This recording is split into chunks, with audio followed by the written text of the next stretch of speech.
वैदिक गणित अथवा वेदों से प्राप्त 16 सरल गणितीय सूत्र नामक पुस्तक में लिखित 16 गणितीय सूत्रों को वैदिक अर्थात वेदों से संबंधित बताया गया है।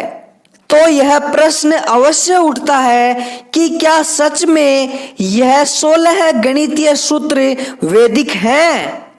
वैसे मैं आपको बता दूं कि श्री भारती कृष्ण तीर्थ जी ने इन 16 सरल गणितीय सूत्रों को अथर्व वेद के उपवेद स्थापत्य वेद में माना है।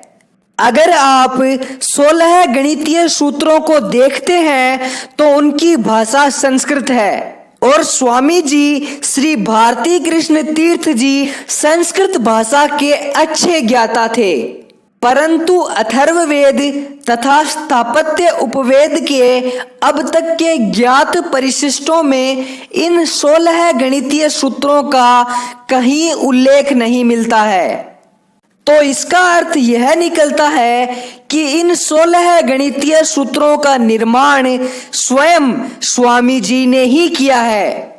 परंतु यहाँ एक और प्रश्न अवश्य उठता है कि जब इन 16 गणितीय सूत्रों का निर्माण स्वयं स्वामी जी ने ही किया है तो इनका श्रेय स्वयं ने लेकर वेदों को क्यों दिया?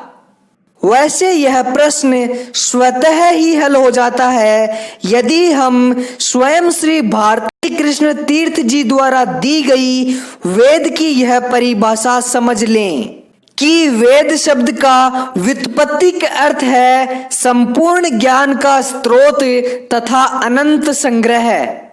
इसका तात्पर्य है कि वेदों में मानव समाज के लिए आवश्यक न केवल आध्यात्मिक वरन इहलौकिक तथा व्यावहारिक संपूर्ण ज्ञान होना चाहिए और इसी कारण स्वामी जी ने अपने द्वारा निर्मित 16 गणितीय सूत्रों को वैदिक कहा है।